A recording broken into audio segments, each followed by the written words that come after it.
nesta manhã, aqueles que estão no trabalho, aqueles que não poderão vir, Senhor, visita os enfermos, cura em nome do Senhor Jesus Cristo, desperta os que dormem espiritualmente falando, para que possa, Senhor, ter desejo e vontade, Senhor, de estar buscando ao Senhor, de estar aprendendo, em nome do Senhor Jesus Cristo. Visita, Senhor, a família do pastor Paul, que o Senhor possa estar sarando, curando de toda enfermidade. Pai querido, nos ajuda, Deus eterno, nos permita cultuarmos a Ti, Te adorarmos nesta manhã, nos ensinando através da Tua palavra ministrada, Pai. Abençoa os louvores, abençoa os estudos de cada classe, Senhor. Fica conosco e nos ajuda e conduza, Pai, essa escola dominical através do Teu Espírito Santo, em nome de Jesus. Amém?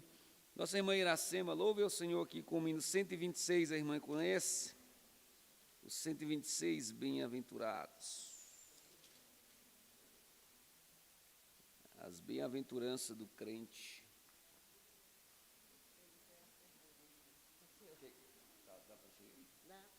Tem a outra que é a letra maior. Tem que ter ninguém mais para ver.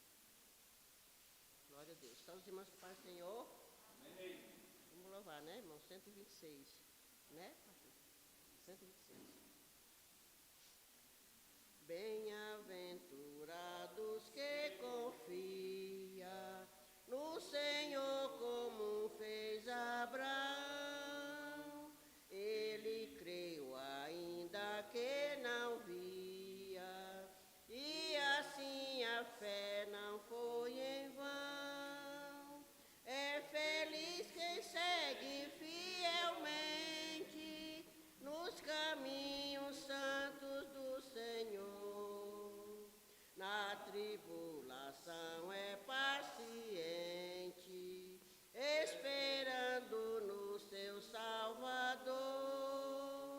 Os heróis da Bíblia Sagrada não fruíram logo seus troféus, mas levaram sempre a cruz pesada para obter poder dos céus, e depois saíram pelo mundo como mensageiros do Senhor, com coragem e amor profundo, proclamando Cristo Salvador.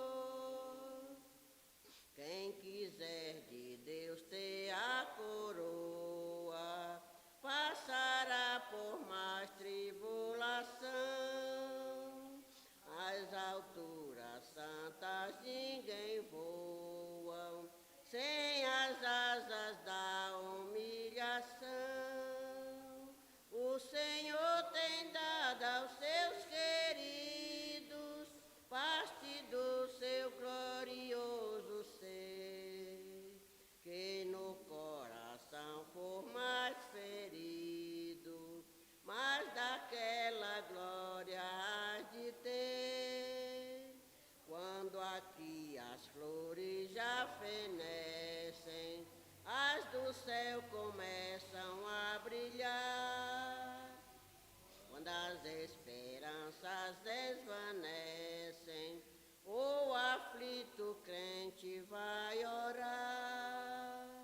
Os mais belos hinos e poesias foram escritas em tribulação, e do céu as lindas melodias se ouviram na escuridão. Se confia tu inteiramente na imensa graça do Senhor, seja de ti longe o desalento e confia no seu santo amor.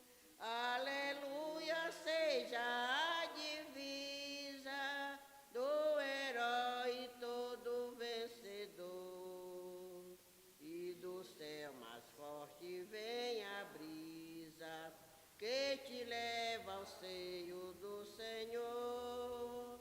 Glória a Deus, amém.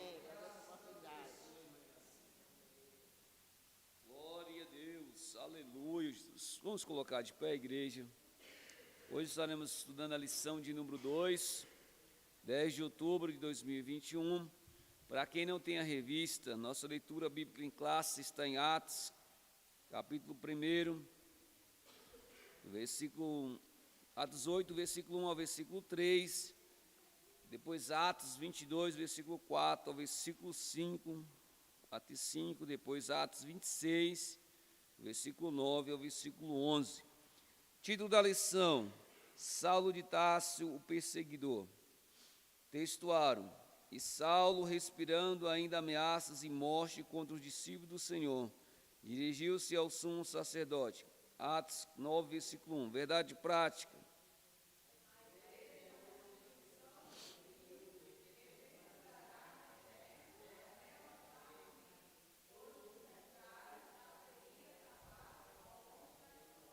Glória a Deus, aleluia.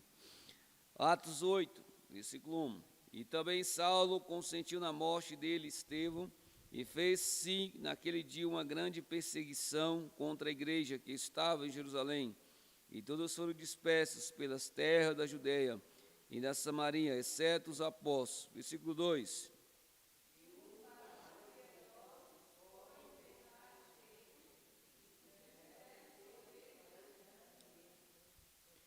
E Saulo assolava a igreja, entrando pelas casas e arrastando homens e mulheres, e os encerravam na prisão. Atos 22, versículo 4.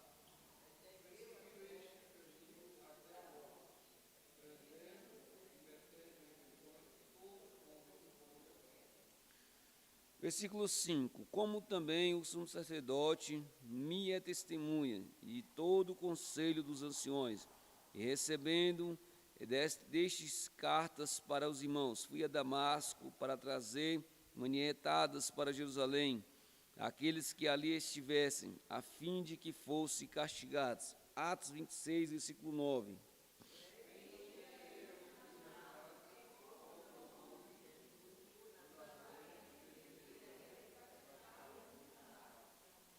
Versículo 10. O que também fiz em Jerusalém, e havendo recebido o poder dos principais dos sacerdotes, encerrei muitos dos santos nas prisões, e quando os matava, eu dava o meu voto contra eles. Versículo 11, todo junto. E castigando-os muitas vezes por todas as sinagogas, os obriguei a blasfemar, e enfurecido demasiadamente contra eles, até nas cidades entranhas os persegui. Misericórdia. Pai, nós te louvamos, Deus, te glorificamos a Ti pelo louvor, pela Tua palavra lida nesta manhã. Deus, usa cada professor, Deus eterno, de cada classe como instrumento nas Tuas mãos, ó Pai, que eles possam ser canal de Ti nesta manhã, que eles possam ser, Senhor, boca do Senhor, ó Pai. Nos ajuda a compreender aquilo que for, Senhor, dito, ó Pai, ser falado nesta manhã. Abra nossa mente e o nosso coração para receber a Tua palavra. Fica conosco e abençoe em nome de Jesus. Amém? As classes estão liberadas. Pastor Rogério.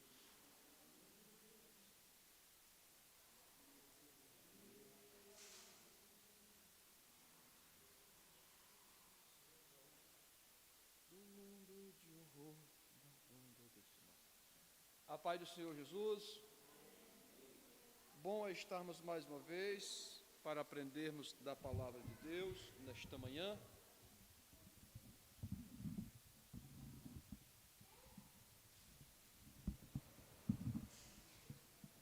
Deus seja louvado. Graças a Deus. Meus amados, está ouvindo aí, Guilherme? Tá tranquilo? Que bom. A nossa lição hoje, ela traz o tema Saulo de Tarso, o perseguidor.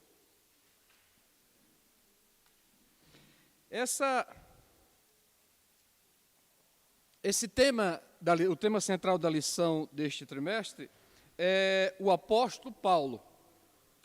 E nestas primeiras lições, nós estamos estudando sobre o Saulo, né? O Saulo de Tarso. Saulo é o seu nome de origem judia. Saulo é o seu nome, digamos, de batismo, seu nome de registro. Paulo é um nome romano, um nome gentil, nome que ele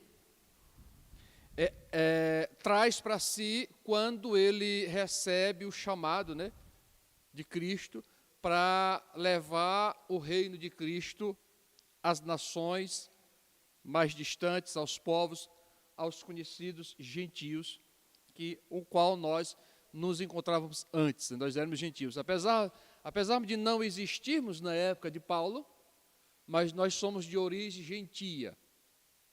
E na lição passada, nós aprendemos um pouco sobre a origem de Saulo de Tarso.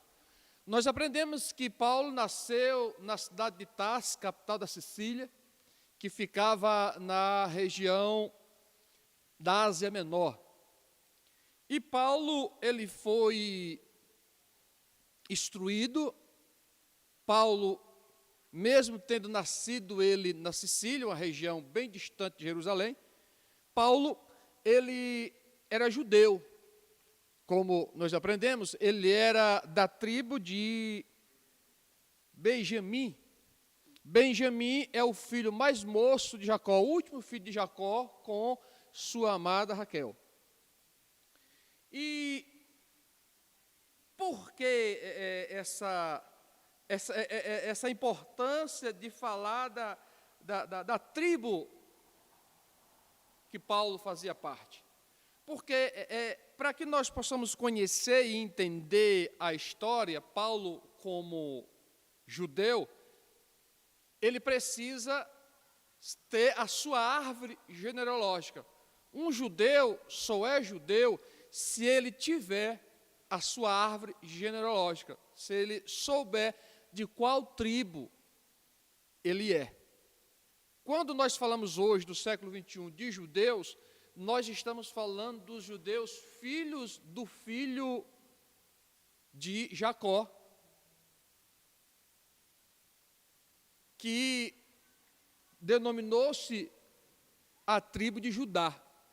O nome desse menino foi dado pelo pai, Judá. E esse judeu hoje, ele tem a sua árvore genealógica. O interessante é que você não vai encontrar nenhum judeu da tribo de Efraim, um judeu da tribo de Manassés, um judeu da tribo de Simeão. Por quê? Porque se ele é da tribo de Simeão, ele não é judeu. Judeu é da origem de Judá. Ou, pastor, mas se Paulo era da tribo de Benjamim, então ele não era judeu? Ele era judeu, porque ele fazia parte do Reino do Sul. Então ele é judeu, porque o Reino do Sul foi formado pela tribo de Judá e pela tribo de Benjamim. Então Paulo era judeu de nascença. Para que nós possamos entender, os demais filhos de Jacó, que compunham o Reino do Norte, se perderam na história, eles não existem mais. Na verdade, existe filho de Efraim por aí, em algum lugar no mundo, existe ainda, né? Mas não mais reconhecido, porque eles perderam a sua árvore genealógica, eles perderam a sua genealogia, então eles estão espalhados aí no mundo e um dia serão rejuntados pelo Senhor.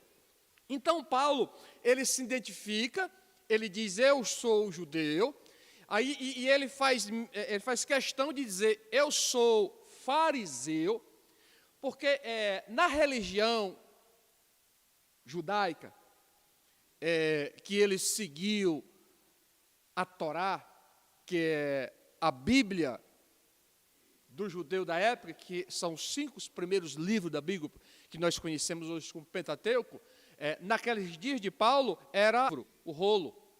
Então, nos seguidores de Yahvé, que é o Deus criador dos céus e da terra, no judaísmo tinha alguns grupos religiosos, algumas doutrinas, como fariseu, escriba e saduceu. Eram as 3 linhas de doutrinária, de segmento do judaísmo, que defendiam a Torá. Eu estou falando isto para que nós possamos entender o porquê da perseguição. Por que Paulo se tornou um perseguidor? Eu quero fazer uma pergunta e vocês me respondem depois. Paulo, ele era do mal mesmo? Paulo era um homem maligno?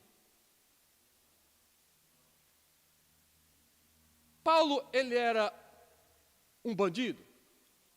A Bíblia diz que Paulo entrava nas casas, arrastava o povo, surrava, mandava apedrejar, e ainda tinha tortura psicológica. E como que nós dizemos que Paulo não era um homem do mal, não era um homem maligno?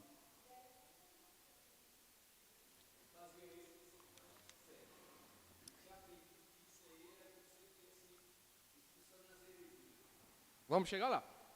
Então, nós precisamos entender o porquê das perseguições, né? Por que Paulo se tornou implacável. Paulo, o bicho era terrível, era um demônio disfarçado de gente. Paulo era um capeta em corpo humano. Paulo foi o maior dos apóstolos, não desprezando o grande Pedro, que na verdade Pedro foi um grande apóstolo, mas o que aconteceu é que Pedro se tornou, se for olhar assim no contexto da história, Pedro se tornou meio que uma entidade, né? Pedro, né? Diz que Pedro foi o primeiro papa, então já começa a ter uma certa idolatria pela questão. Mas nós, gentios, não há outro apóstolo maior, mais importante para nós, gentios, do que este Saulo aqui agora, que nós conhecemos como Paulo. Então, apresentado Paulo, e Paulo se apresenta porque ele quer justificar o porquê do que ele está fazendo tudo aquilo. Então, Paulo foi conduzido. A Bíblia não fala muita coisa do pai, da mãe de Paulo. A Bíblia não conta muito isso. Praticamente não fala nada. O que a gente tem é alguns conhecimentos que foi adquirido depois, né, com estudos, pesquisas. Mas nos parece, eu não quero sair muito do foco, mas eu quero fazer uma pergunta. Aonde você quer que o seu filho chegue? Você que é pai, todos os que estão aqui, a maioria são pai. Outros estão pai 2 vezes, que são avós. Aonde você quer que o seu filho chegue? Ele só vai chegar em um lugar se você o conduzir. Você precisa conduzir, você precisa mostrar. Foi o que o pai de Paulo fez. Pelo meu entendimento, o pai de Paulo era um visionário. Porque Paulo, ainda pequeno, Paulo pediu para aprender o Torá. Paulo pediu para ser um mestre da lei. Paulo pediu para ser instruído aos pés do maior mestre da Torá da época, que era Gamaliel. Não. Paulo era uma criança ainda. Paulo ainda era um menino. Quando foi introduzido, quando o pai de Paulo decide que esse menino não vai ser qualquer menino. Ele vai crescer e vai ser um homem, vai ser um judeu. Nós, pais, precisamos traçar um plano para os nossos filhos. E o primeiro plano que nós devemos traçar para os nossos filhos é trazer eles à presença de Deus. E ensinar eles a andar na presença de Deus. Às vezes a gente até traz um menino para a igreja. Eu estou vendo aqui alguns pais aqui da igreja aqui, eles trazem os filhos e chega aqui e solta. O menino passa o culto todinho. Eu estou falando, menino, é maiorzão, correndo no pátio da igreja. Não adianta trazer ele e soltar no pátio da igreja. Você tem que trazer ele para o templo e colocar ele na presença de Yahvé.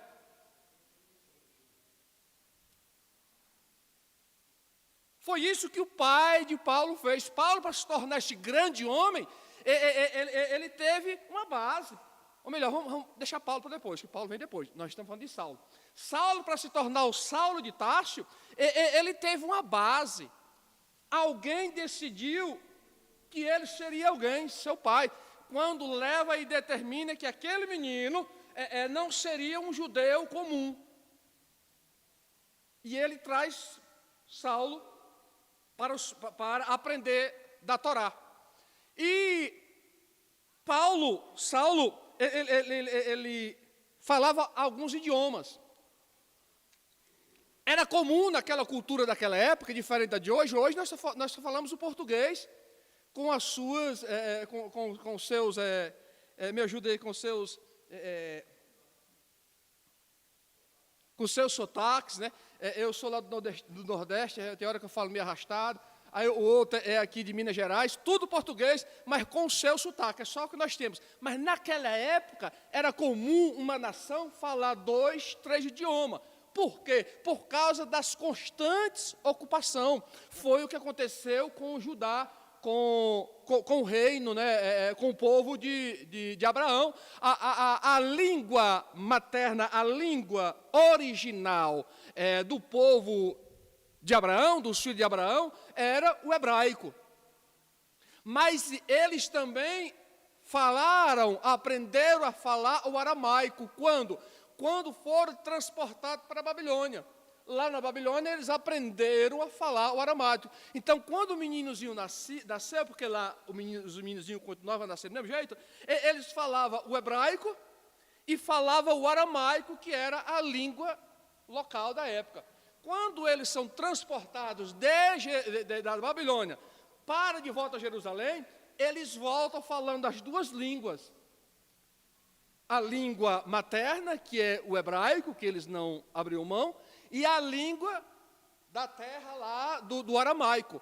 Quando eles chegam em Jerusalém, e que depois os reinos são ocupados pelo Medos e Persa, que vem agora os gregos, então os gregos colocam a sua língua.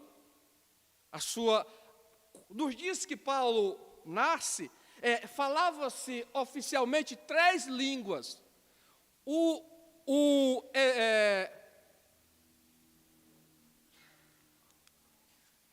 grego, que era o grego koiné. O que é o grego koiné? O grego koiné é um grego comum, é um grego popular. Apesar do império ser romano, a língua oficial, inclusive em Roma, era a língua grega. Por causa da força, da filosofia e da cultura daquela época.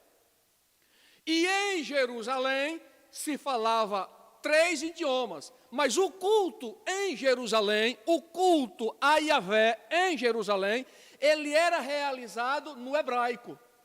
Eles não pronunciavam palavras gregas no culto. Eles cultuavam na sinagoga em hebraico. Então, Paulo surge agora, Paulo falava no mínimo 3 línguas, o grego, o hebraico e o aramaico. E ainda as línguas adjacentes que tinha na região. Paulo, o cara era bom, o cara era meio crâniozinho. O cara era inteligente, mas também teve um investimento, né? Todas as vezes que eu falar Paulo, os irmãos traduzem, que não é Paulo, é Saulo. Então, Saulo agora, ele começa a sua perseguição. Vamos entrar aqui na lição. Diz aqui a introdução. A história da expansão da igreja no livro de Atos dos Apóstolos.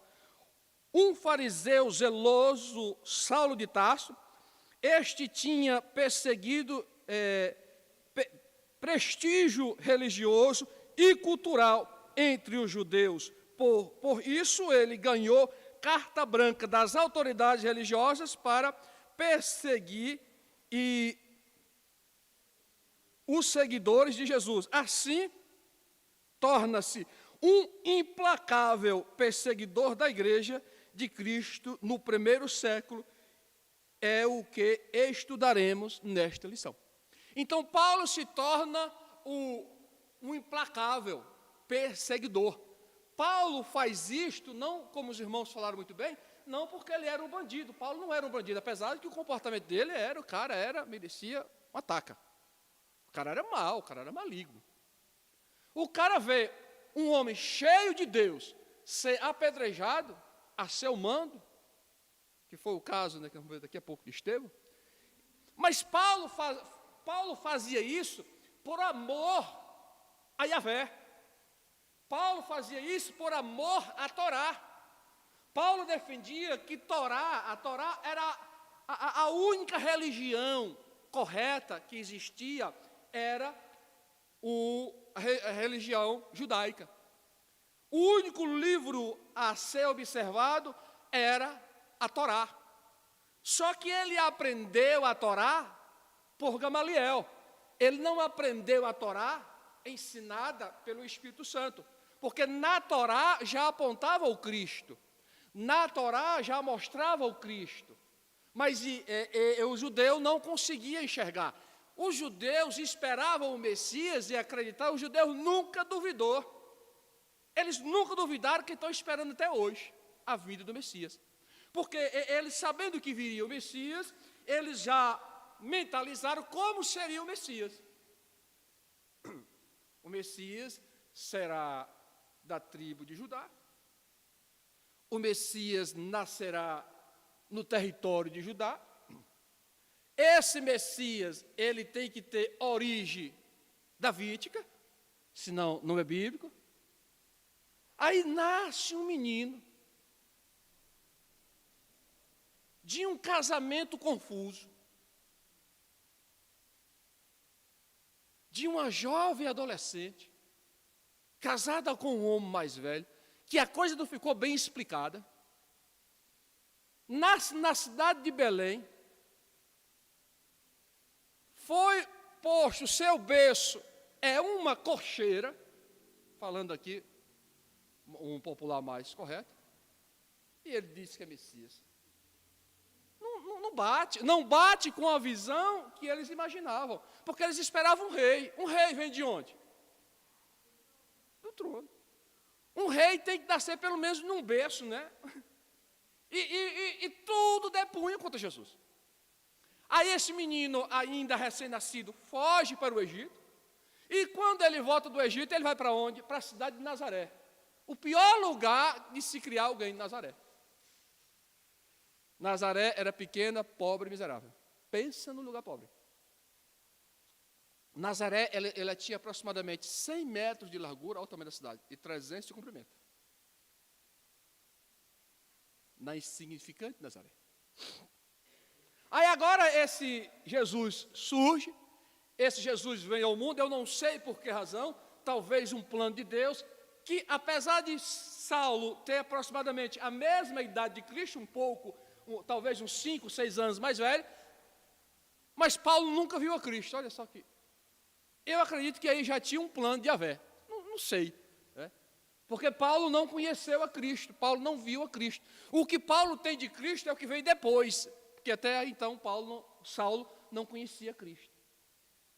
E agora surge esse Cristo que nasceu, que morreu e que diz que foi ressuscitado. Eu não vi. Né? Saulo, que eu não vi. Diz que eu não vi. Ressuscitar. Isso não acontece. Isso é a história desses discípulos aí fanáticos. Mas esse homem não. E agora eles estão pregando e outros eles estão crescendo. Então, Paulo, em amor à Torá, ele recebe carta branca. O que é carta branca? Você pode fazer o que você quiser. E quem mandava naquela época? Quem mandava naquela época, quem mandava naquela época era o Império Romano. Mas no contexto religião era o sacerdote. Porque Roma dizia, eu estou aqui, eu quero o reino, eu quero as riquezas, eu quero vocês. Mas a religião, vocês adoram aí o Deus que vocês fizeram, não tem nenhum problema. Isso no decorrer da história a gente vê como que foi feito. Eles não se metiam com isso. O que Roma queria era o poder. A religião, você tem livre-arbítrio de seguir o Deus que você quiser, se vire, e nessa história é com vocês. Então, quando se diz a respeito que o assunto era religião, é com o sacerdote. Então, o sacerdote mandava e desmandava. E aí surge a perseguição. Só que o que nós temos que entender é que a perseguição da igreja primitiva, ela não é o fim da igreja. A igreja se fortalece com essa perseguição. E existe perseguição até hoje. A religião é perigoso. nós temos que ter muito cuidado com religião, porque a religião, ela é perigosa. Em nome da religião, já matamos, em nome da religião, já aprendemos, em nome da religião, já mentimos, em nome da religião, já roubamos, em nome da religião, já fraudamos. Vamos prosseguir.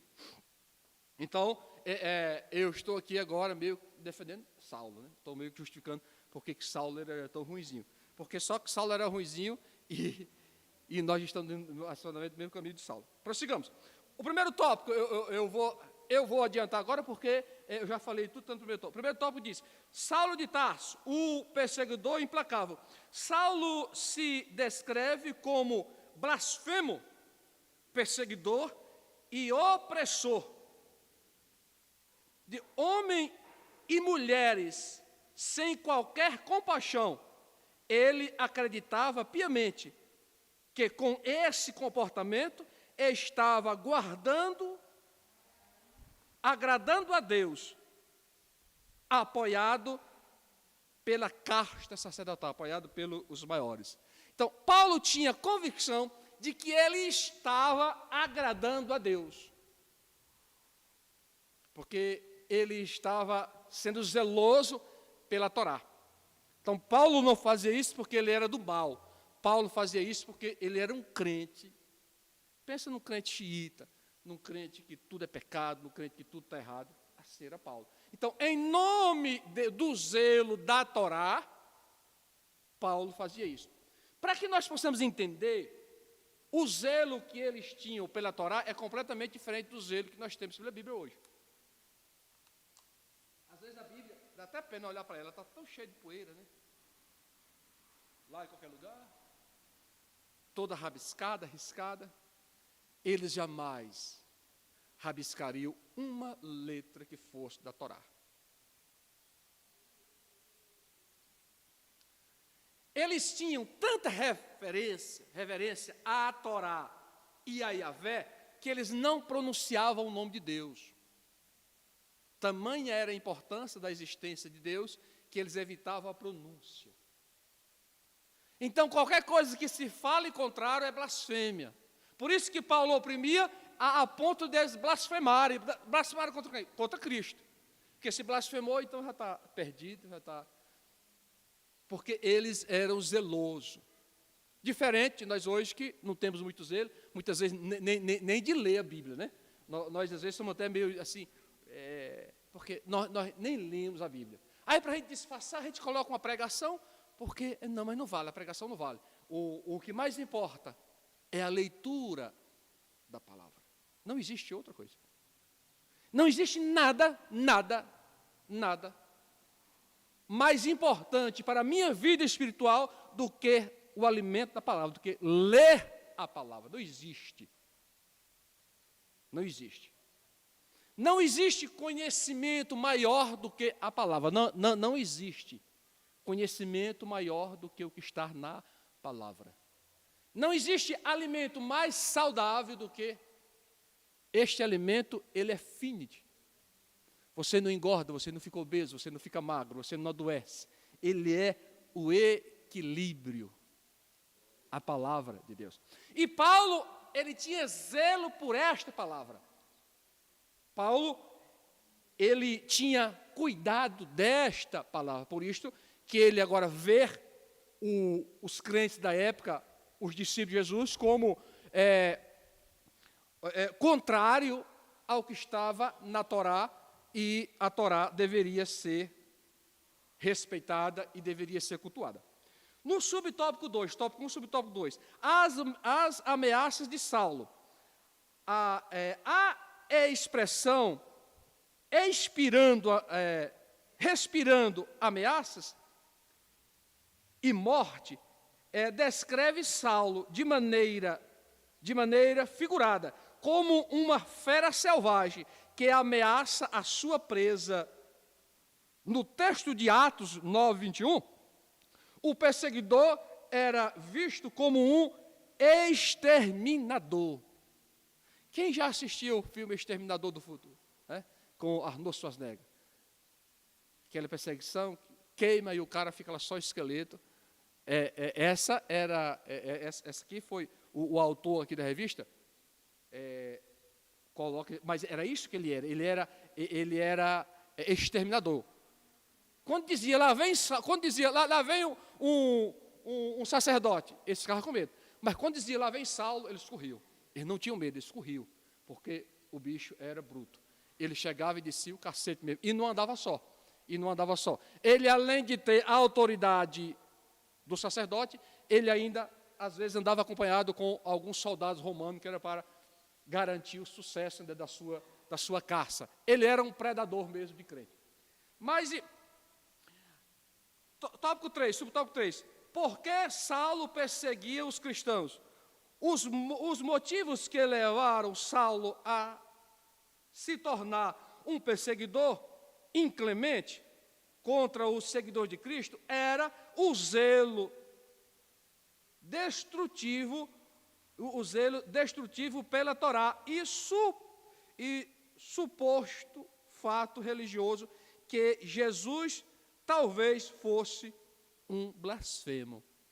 Então, além do zelo pela Torá, na visão do sacerdote, Jesus era um blasfemo. Lembra lá do texto de João 6, quando Jesus diz, eu sou o pão vivo que desceu do céu? Os judeus dizem, não, ninguém desce do céu. Até os discípulos, alguns discípulos estavam com ele, foram embora. Caíram fora, como diz aqui, pinaram, vamos vazar, porque ele está blasfemando, ele está dizendo que é Deus, eu sou o pão vivo que desceu do céu. Os vossos pais comeram maná no deserto e morreram, mas quem comer de mim não morre, porque eu sou ele. Agora lascou. Ele está dizendo que ele é Deus. Então, além do zelo da Torá, a perseguição aos discípulos de Jesus é porque eles tinham Jesus como um blasfemo, que blasfemava contra Deus. Eles ainda não tinham sido abertos os olhos dele, como foram abertos os nossos hoje. Tópico de número... Cadê minha água? Tópico de número 2. A perseguição contra a igreja. Subtópico 1. Contra os seguidores de Jesus. A perseguição de Saulo contra Jesus era uma perseguição contra a igreja. O corpo de Cristo, uma instituição divina, a passo que ele respirava ameaça contra os seguidores de Cristo. Sua intenção era acabar de vez com a igreja ao atacá-las. Então, o propósito de Saulo era banir, varrer esse negócio de crente, de seguidor de Cristo. Vamos acabar com isto aqui. Quando isto acontece, a perseguição, meus amados, não é o fim. A perseguição nunca foi o fim. A perseguição, muitas vezes, é o escape. Os crentes da igreja primitiva que estavam em Jerusalém estavam todos engordando e acomodados. Ninguém trabalhava mais, era só orar. Era orar de novo, comer. Que crente come? Comer. Eles comeram muitas chácaras. O irmão tinha uma chácara, vendia, trazia o dinheiro. Está lá o caso que nós vimos lá, do homem que morreu. O crente vendia sua chácarazinha e não dava o dízimo, não. Esse negócio de dar o dízimo é coisa nossa, de pobre. Fraco dá o dízimo. Eles davam era tudo. Eles vendiam a chácarazinha e davam tudo. Aí aquele dinheiro sustentava a igreja, então os irmãos não trabalhavam porque eles estavam aguardando Jesus naqueles dias. Só engordando e orava, mas orava. Os bichinhos oravam. Eles oravam tanto que eles oravam e os cálices se abriam, porque eles tinham comunhão. Lembra do caso de Pedro? Que a igreja estava na casa da mãe de Marcos, em contínua oração, e Pedro estava dormindo bem tranquilo no cálice, não sei se estava bem tranquilo, mas estava dormindo, como de repente o cálice se abriu, e Pedro saiu, e abriu a primeira porta, abriu a segunda, caiu as correntes, as algemas, e Pedro foi liberto. Poder da oração. Poder do agir, do mover de Deus. Os crentes, eu falei que os crentes só comiam e oravam, mas era verdade. Eles não trabalhavam muito, porque eles esperavam Jesus naquele dia, e eles estavam crescendo, mas em Jerusalém. Aí a perseguição vem, e quando Paulo começa a perseguir, os mais espertos fogem, saem de Jerusalém para a cidade de circunvizinhança. E aí começa a pregar. E quando começa a pregar, começa a crescer. E Paulo agora já sai de Jerusalém e vai para as circunvizinhanças, como nós vemos lá na frente, vamos ver lá na frente, que foi o caso de Damasco, que ficava distante de Jerusalém, mas ele ia lá perseguir uns crentes que estavam orando e fazendo barulho, e o negócio estava lá, era bom. Então, vamos prosseguir. Tópico 2, subtópico 2. Saulo de Tarso e Estevão. Aqui é um conflito extraordinário. De um lado, Saulo, mestre da lei, fariseu.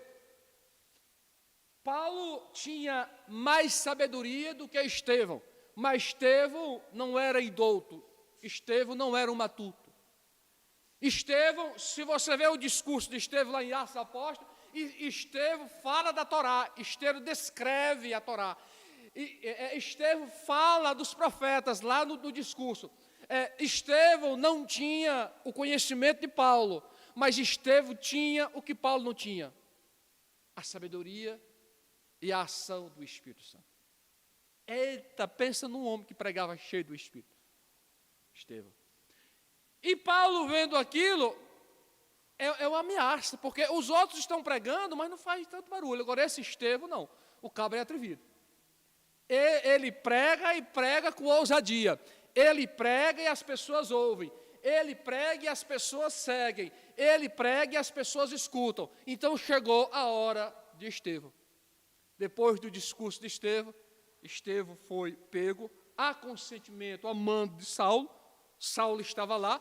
A Bíblia não diz que Saulo jogou a pedra. A Bíblia não diz.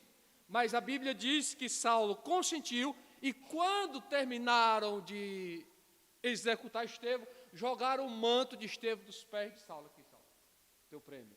Estevão já era um a menos. Aqui a gente vê aqui a graça de Deus na vida do crente. A igreja não parou porque Deus estava com ela. A igreja não para porque Deus se faz presente. A igreja não para porque o Espírito Santo é quem conduz. Crente não para, se ele foi conduzido pelo Espírito Santo, ele não para. A gente vê uns crentes por aí parando, a gente vê uns crentes por aí desistindo, sabe por quê? É porque falta Deus, é porque falta o Espírito de Deus na vida dele.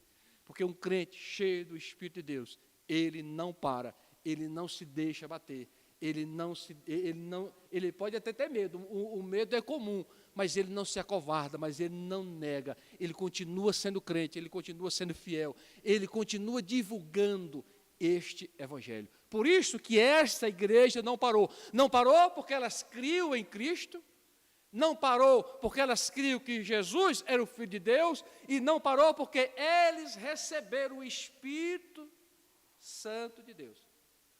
Na igreja naqueles dias, irmão, o barulho lá era top.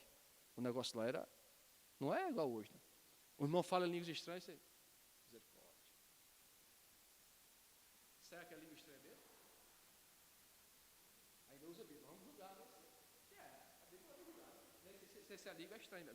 Não, naquele dia o negócio lá não tinha negócio de julgar, não. Era todos cheios. Quando os apóstolos, quando começa... A igreja começa a crescer.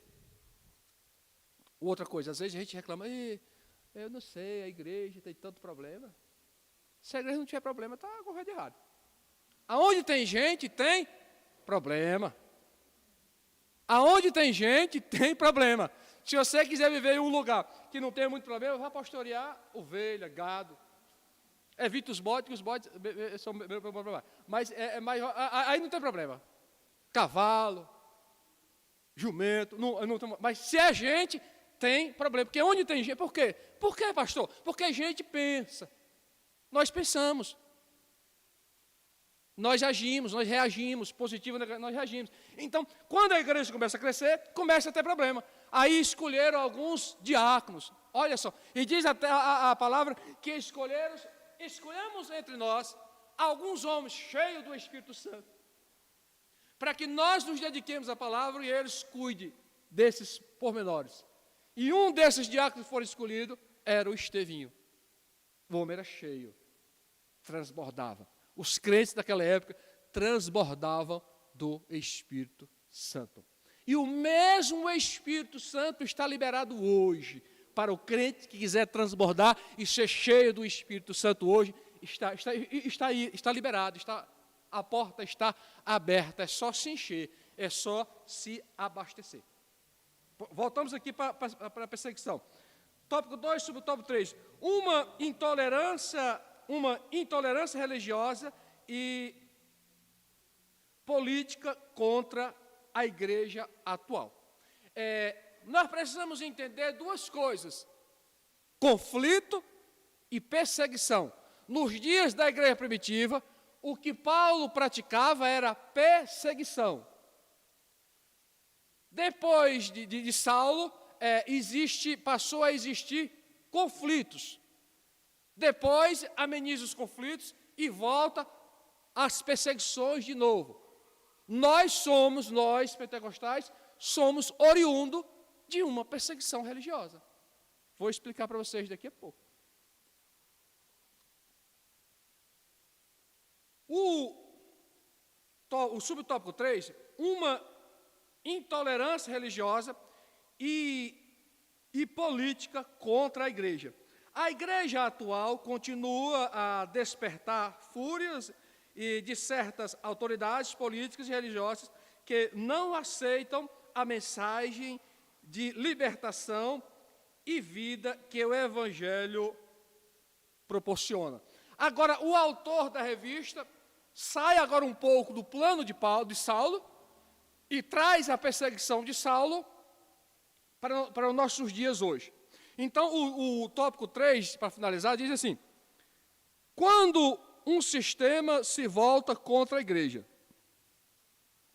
como era a perseguição contra os primeiros discípulos, Saulo de Tarso liderou uma perseguição contínua e violenta. Ele prendia os primeiros cristãos, mandava açoitá-los e não havia escrúpulos, mesmo com mulheres e crianças. Sobremaneira, perseguia a igreja de Deus e a devastava. Mais lá embaixo, expulsava-os das sinagogas. Vem mesmo a honra em que qualquer que vos matar cuidará fazer um serviço a Deus. Esta era a visão que eles tinham e que essa questão de conflito e de perseguição, ela é humana, é do homem, do pecado. E ela segue até hoje. A gente aceita Jesus, mas às vezes Jesus não entra muito bem na gente. Fica um pouco do cabra ruim do velho homem lá, né? Se você quer ser bem-sucedido no reino de Deus, a primeira coisa que você precisa fazer é amarrar o velho homem. Amarra ele. Pastor, e matar, ele não vai morrer. O velho homem não morre. Ele pode ser amordaçado.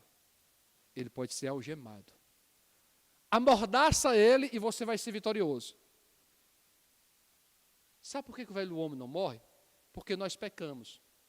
E só vamos deixar de pecar quando formos transformados, quando for transformado em um corpo glorioso. Aí o velho homem morre. Porque só Deus pode matar esse velho homem. Agora, o que Deus nos dá é condições para amordaçar ele e dizer para ele: você não tem liberdade da minha vida. Quem manda em mim é o Espírito Santo. Quem manda em mim é Deus. Eu agora sou a nova criatura em Cristo. Eu agora sou um novo homem. Jesus, quando homem, ele orava todos os dias. Jesus precisava de oração. Como filho de Deus, não, mas como homem, ou ele orava ou se arrebentava. Porque o batido naquele tempo era violento. Então, trazendo agora a perseguição, para nós possamos entender o contexto de perseguição, foi vivido por muitos anos, logo depois de Saulo, e Saulo agora se torna Paulo, nós vamos ver lá na frente, coisa maravilhosa, o perseguidor. passa a ser perseguido. Paulo agora vive, né? Irmão, você já imaginou um homem igual ao Paulo, zeloso com a Torá, e depois que ele tem a visão e tem conhecimento que Cristo é o Filho de Deus, por isso que ele se tornou esse apóstolo implacável. E aquilo que como ele era implacável como perseguidor, ele agora se torna implacável como apóstolo, como missionário. Que bênção foi aquele homem. Que bênção, que transformação. Deus, mas só quem faz essa transformação é Deus. Quando Ele abre os nossos olhos, quando Ele nos revela a verdade, que vem de Cristo. E o Espírito Santo agora faz morada em Paulo. Agora já não é mais Saulo, faz morada em Paulo. E Paulo devasta toda a Ásia Menor, pregando a palavra. Paulo era um homem assim, extraordinário, em sabedoria, e agora em poder de Deus. Os irmãos lembram que Paulo, em uma das viagens missionárias, em uma determinada cidade, que eu esqueci o nome, ele pregou a um Deus desconhecido, lembra? Existiam muitos altares da cidade e ele prega ao Deus desconhecido. O que Paulo está fazendo aqui é manifestando o conhecimento que ele tinha.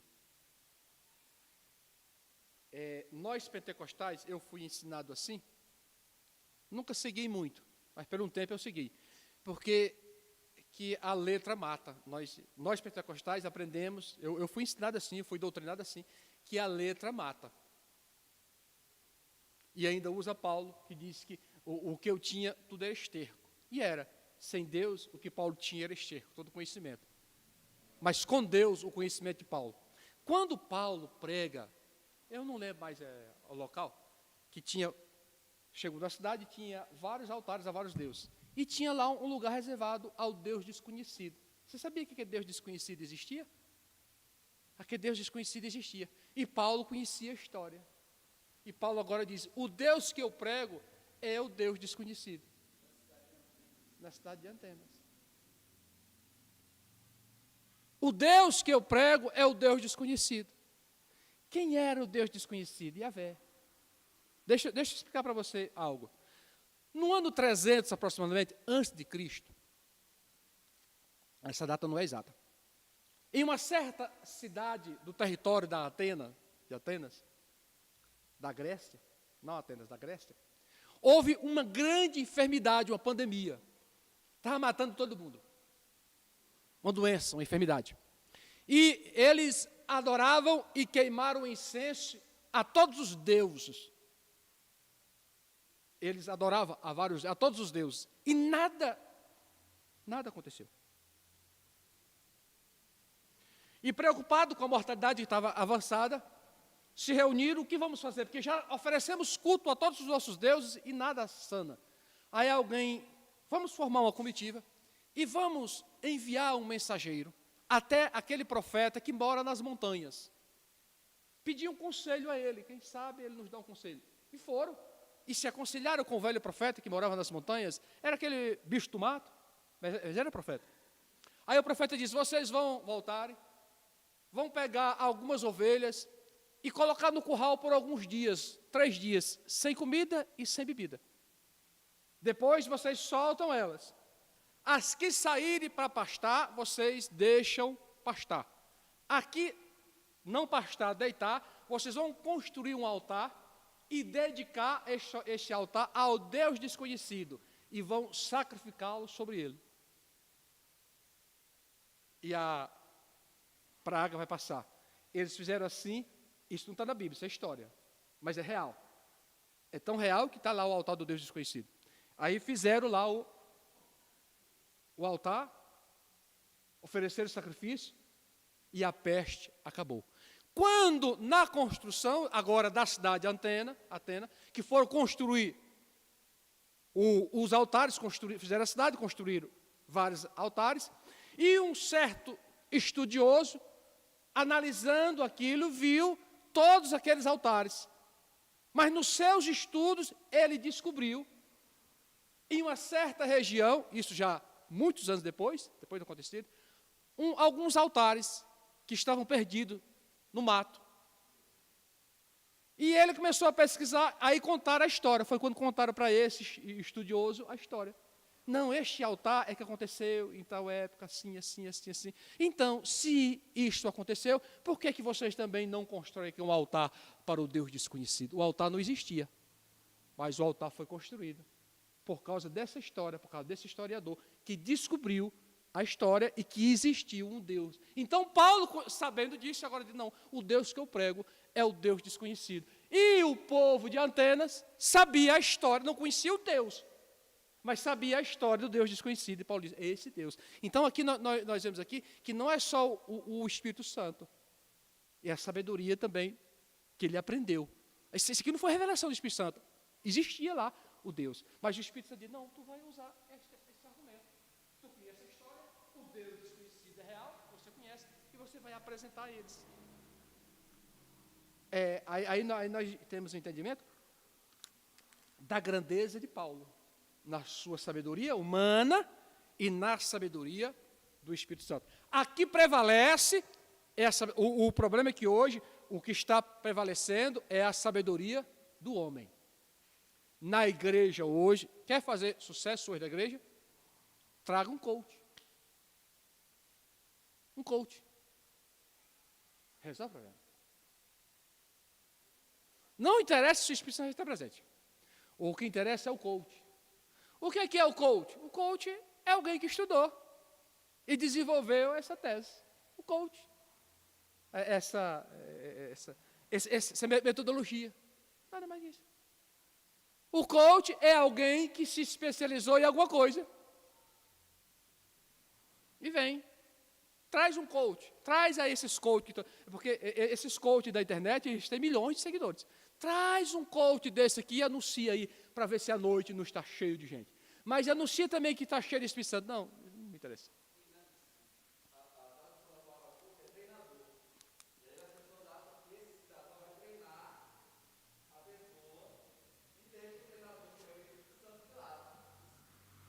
Então,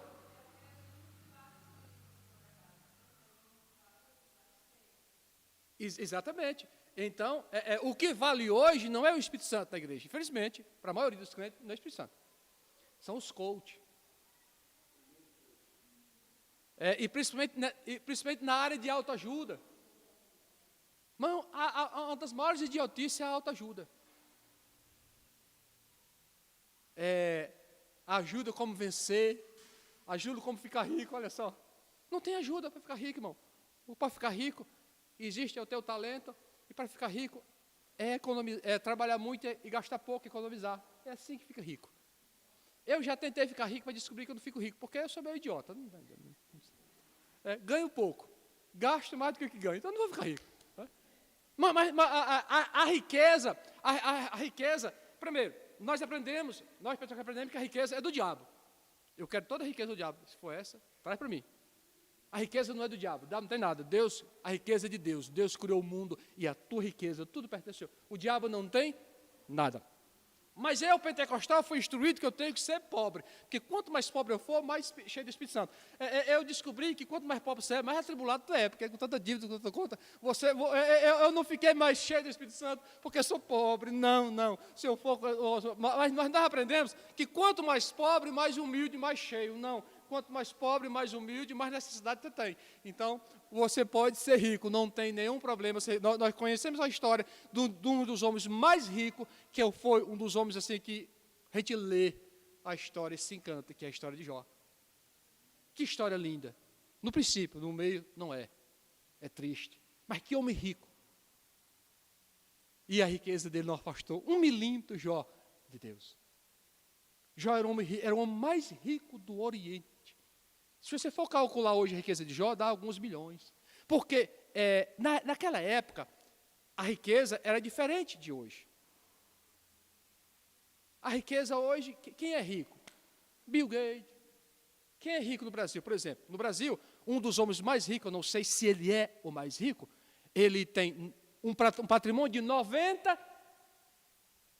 94 milhões.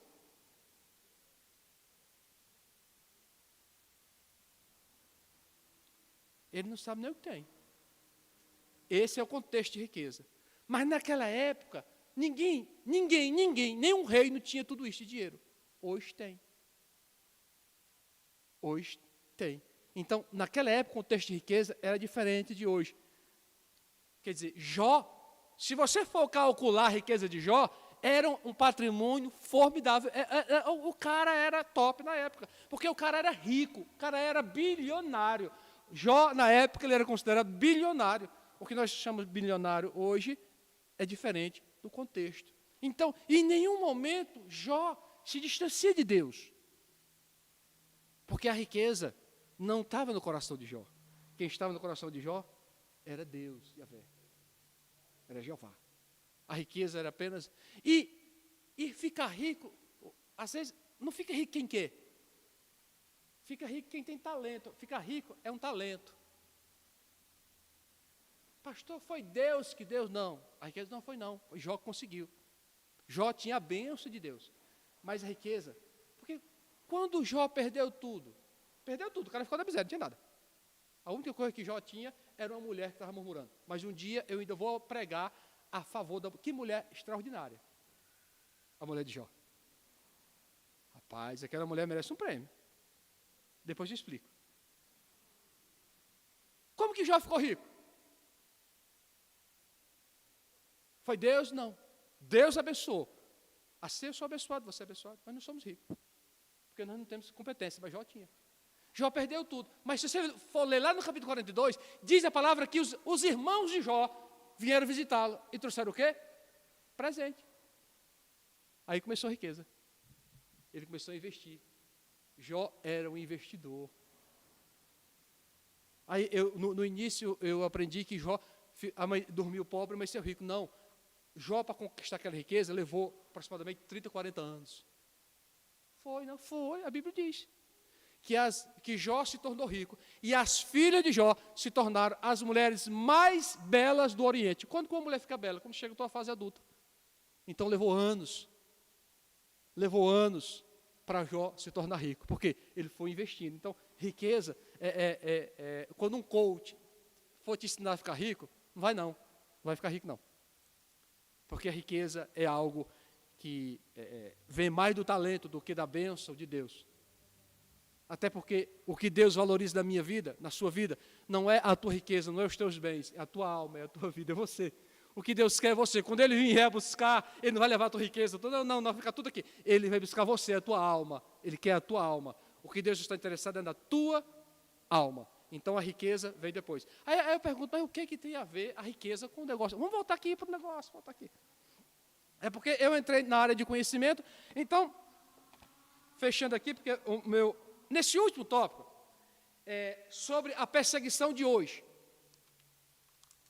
Antes da perseguição de hoje, depois de Saulo, que Saulo agora já não é mais, deixou de ser Saulo e passou a ser Paulo, a igreja viveu um período com menos perseguição. Paulo passa a ter perseguição, a perseguição agora era contra a pessoa, o que Paulo desenvolvia.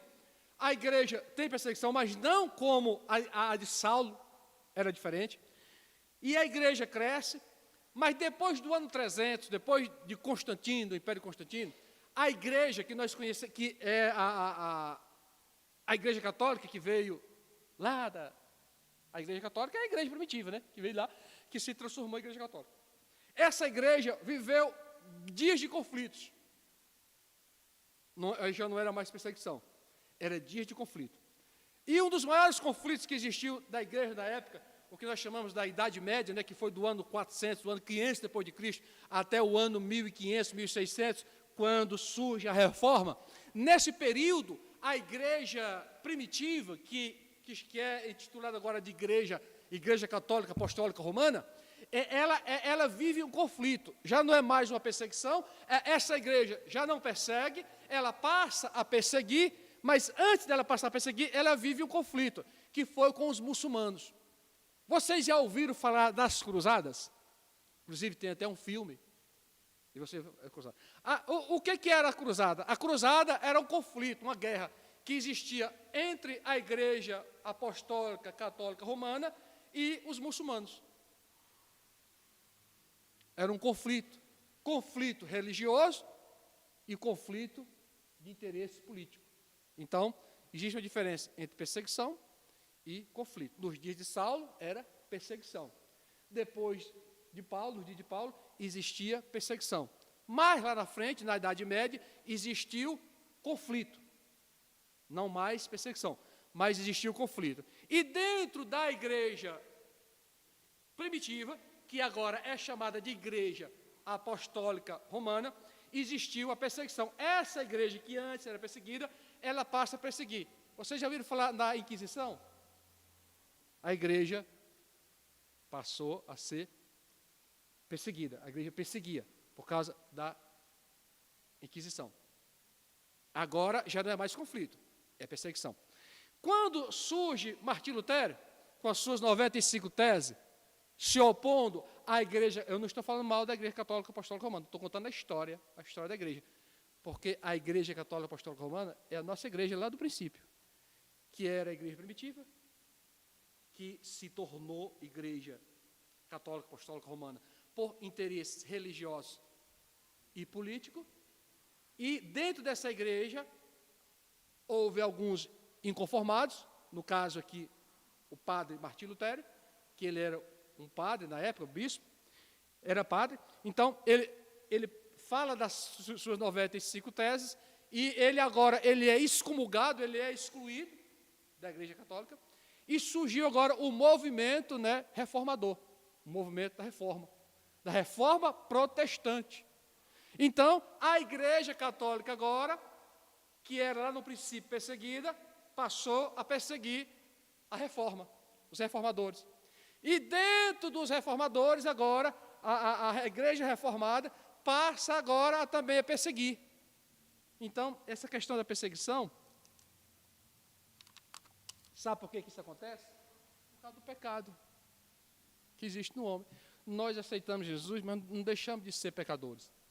Nós aceitamos Jesus e deixamos de viver na prática do pecado, mas continuamos homens, sujeitos a todos os dias as mesmas coisas. Aí eu digo, e qual foi a perseguição da igreja reformada agora? Já não estou mais falando da igreja católica. A igreja católica, no século XVI, né, surge Martim Lutero, que surge agora o movimento reformador, o movimento protestante. Qual foi a perseguição? Com o movimento pentecostal.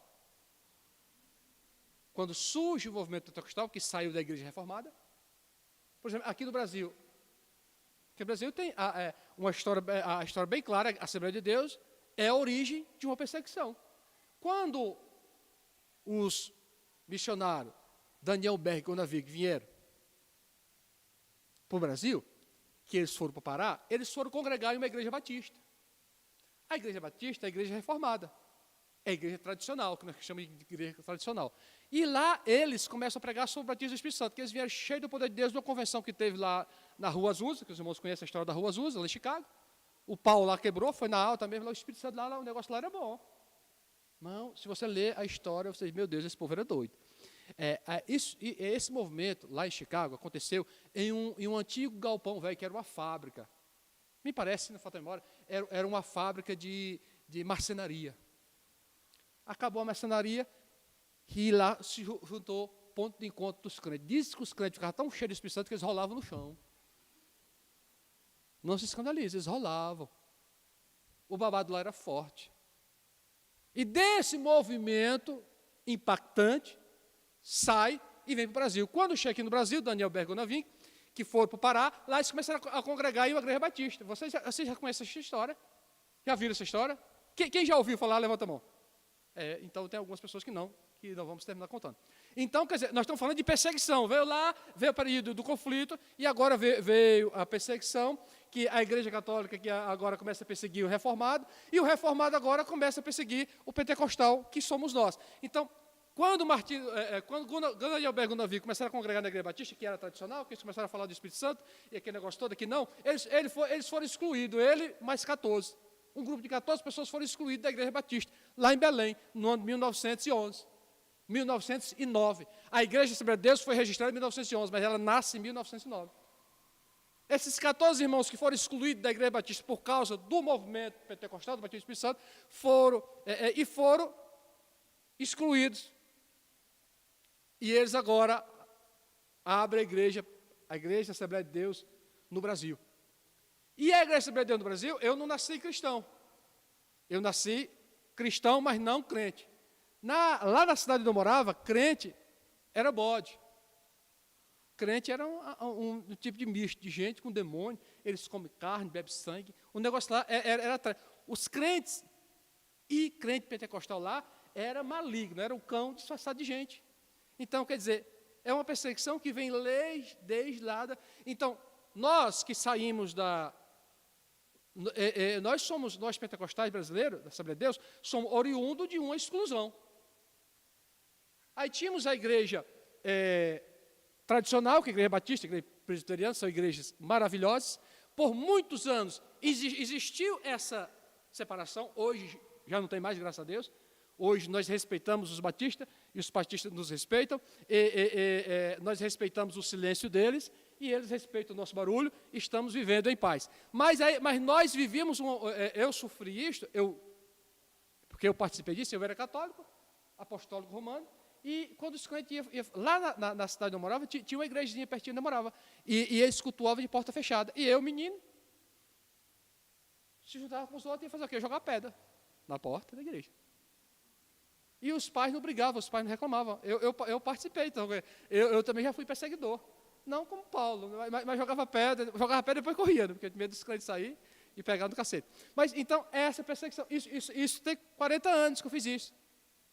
Quer dizer, então, uma perseguição ainda, de uma certa forma, uma perseguição simples, né, uma coisa de bobagem de menino, mas que os pais sabiam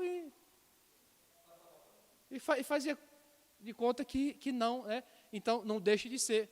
Então, hoje, nós no século XXI, nós estamos vivendo hoje, religiosamente falando, nós estamos vivendo dias tranquilos. Nós não temos conflito. Temos os irmãos católicos que respeitamos, eles nos respeitam, eles até cantam os nossos hinos. Aí na Igreja Católica, isso é história, na Igreja Católica surgiu o movimento lá do... Qual é aquele movimento que saiu lá da Igreja Católica? Vocês que fiam de lá, como é que o nome é? Os carismáticos, que crê também no batismo, são católicos, mas crê no Espírito Santo, que acho que até o Padre Léo. Quem foi que já viu a pregação do Padre Léo? Graças a Deus que vocês nunca viram. Teve alguém lá que levantou a mão, mas abaixa igual a minha, porque você não viu, eu também não vi. Um pregador excelente.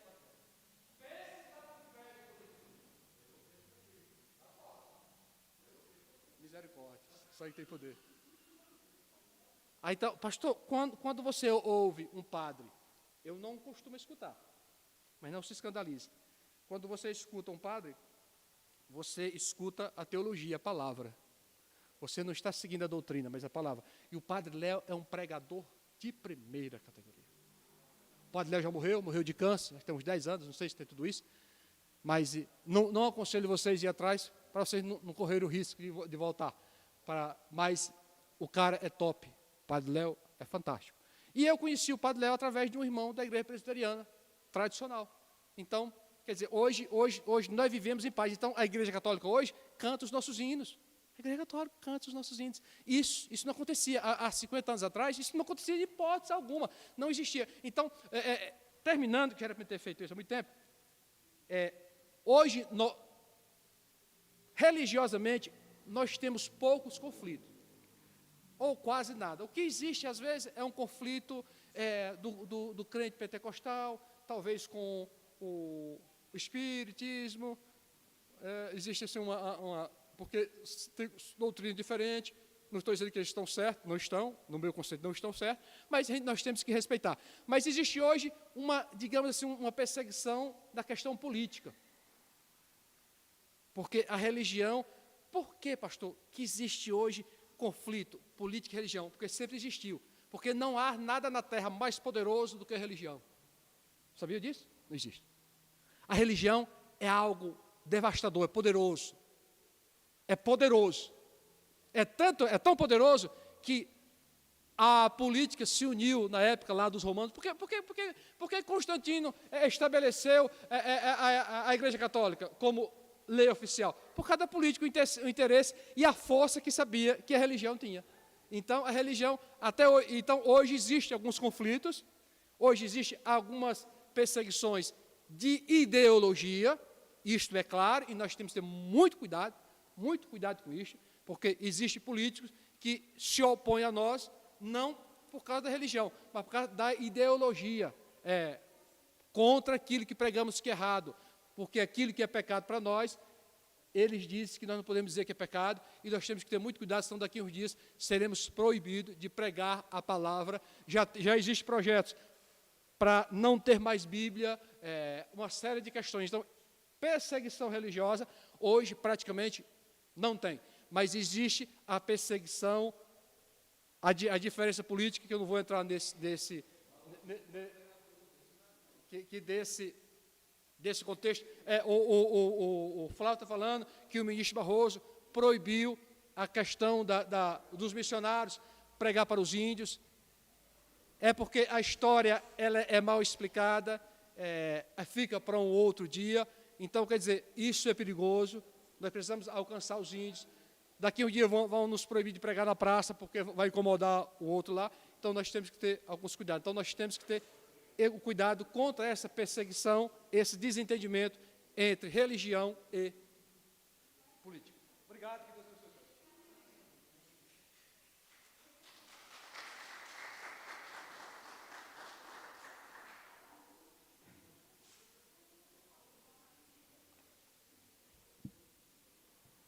Saúde dos irmãos, com a paz do Senhor. Amém. Relatório do segundo domingo, 10 de outubro de 2021. Escola Bíblica Dominical, Assembleia de Deus. Cordeirinhos de Cristo.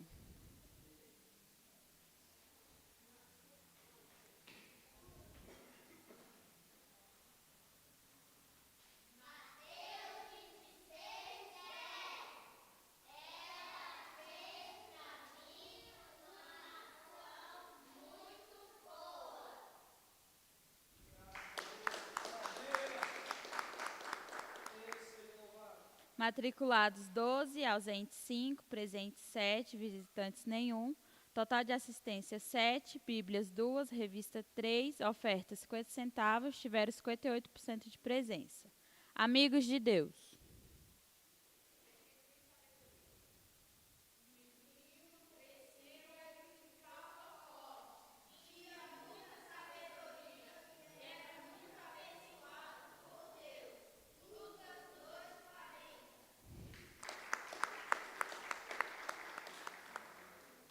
Matriculados 6, ausentes 1, presentes 5, visitantes nenhum. Total de assistência 5, Bíblias e revistas 5, ofertas R$4, tiveram 83% de presença. Geração Vida. Matriculados 19, ausentes 2, presentes 17, nenhum visitante. Total de assistência 17, Bíblias 12, revistas 11, ofertas R$ 8,25, tiveram 89% de presença. Guerreiros de Cristo.